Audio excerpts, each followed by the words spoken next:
I found my fiancée's secret Tinder account, so I caught her with a fake profile, exposed her and canceled the wedding. It might sound petty, but I've never understood why people cheat. Why promise to spend your life with someone, then betray them so blatantly? What hurt most in my situation was that we were months away from our wedding. In a way, it was a blessing in disguise. You could say I dodged a bullet just in time. My fiancée Lena, 25, and I, 26, had been planning our wedding for a full year.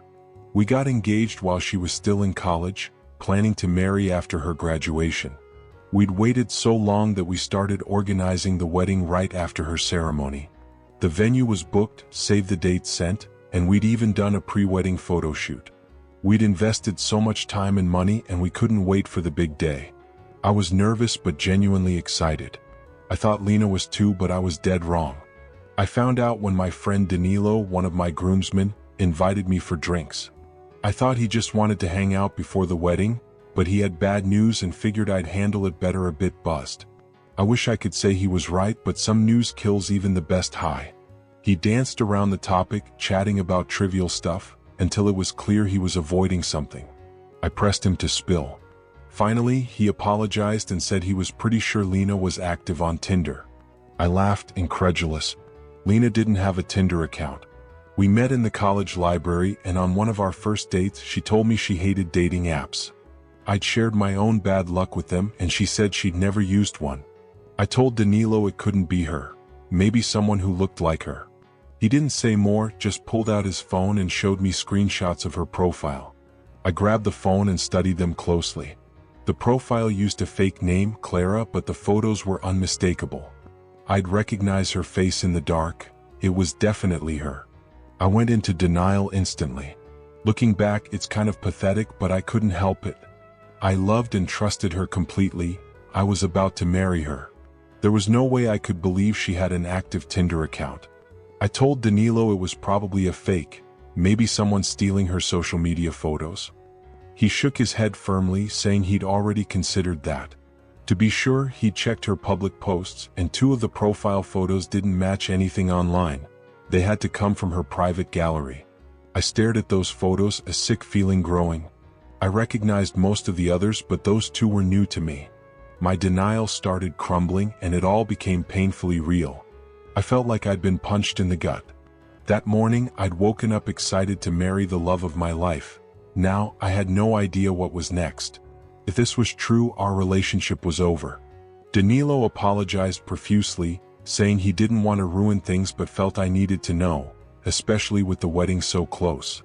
He'd be a bad friend if he let me marry without the truth. He was right. I told him I wasn't mad, just processing the shock, and thanked him sincerely. I barely slept that night, turning the information over in my head, desperate for a way to see it differently. I wanted to believe it was a fake account, but I couldn't. I kept imagining what she might have done already. She's attractive, so she'd likely gotten plenty of matches. Was she talking to other guys? Just talking? The thought of her sleeping with someone else enraged me. I knew I had to get to the bottom of it or I'd lose my mind. She told me before we dated that she'd never used dating apps, so this couldn't be an old account, even if she'd lied back then. And why use a fake name now? No matter how I looked at it, Clara was Lena. I called Danilo the next day and shared my thoughts. He said he was sorry and wished he was wrong.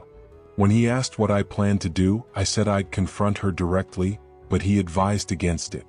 He'd heard stories of women caught with Tinder accounts while in relationships, always denying everything, claiming it was an old account or they were just looking for friends. I scoffed. People only want one thing on those apps. But I didn't doubt the flimsy excuses cheaters use. Now I wondered what would happen to our relationship. The wedding was planned, but I couldn't even look at Lena without picturing her messaging other guys or worse. I knew this wasn't unique, so I wondered how people usually handle this. Update 1. I'm the guy who found out his fiancée was on Tinder months before our wedding, and I'm back with an update. I was deep in denial and came here for advice. It was tough, but most of you made me face the harsh reality. All evidence pointed to it being her account, yet I stubbornly refused to accept it. Some suggested thoroughly checking her phone. I tried but found nothing suspicious. No Tinder app installed. I didn't know you could use Tinder via a browser, or I'd have checked her history on her phone or laptop. Danilo suggested what many of you did: create a fake male profile to catch her in the act. I wasn't sure how to do it, but he offered to help, sharing how a friend in college caught a cheating girlfriend the same way. I agreed, mostly because I still clung to a slim hope it was a misunderstanding, maybe a scammer or bot. It's probably the first time anyone hoped for that, but anything was better than my fiancée cheating. Danilo and I created the fake account together. I let him handle most of it since he had more recent experience with dating apps.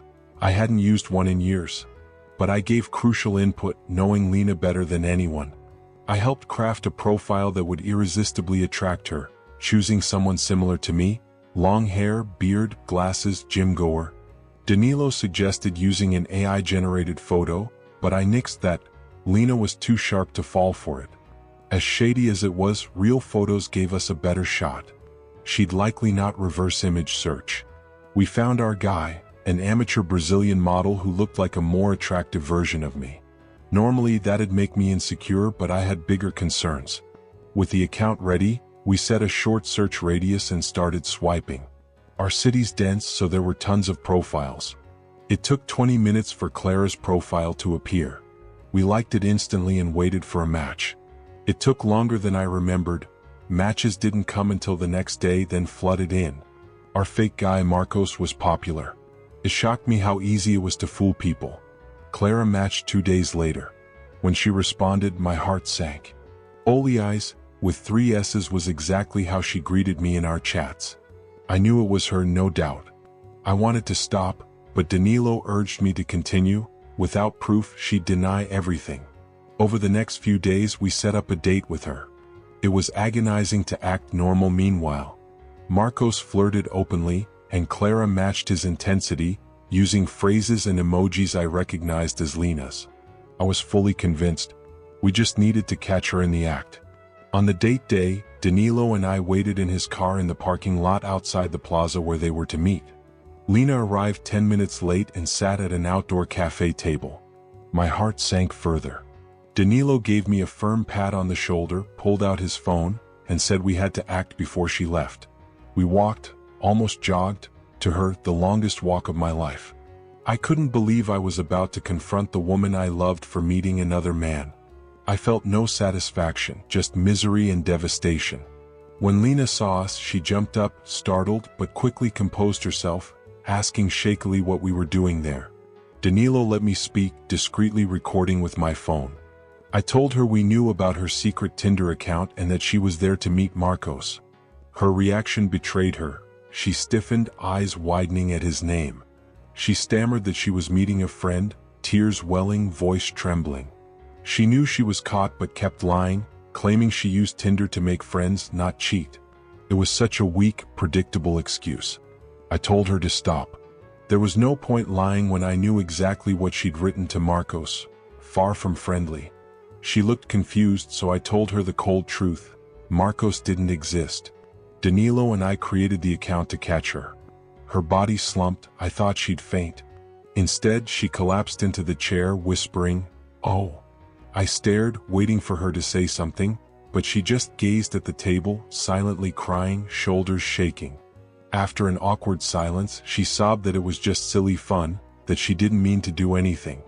I said I didn't believe her. It wasn't innocent. She'd flirted intensely and explicitly about what she wanted to do with Marcos.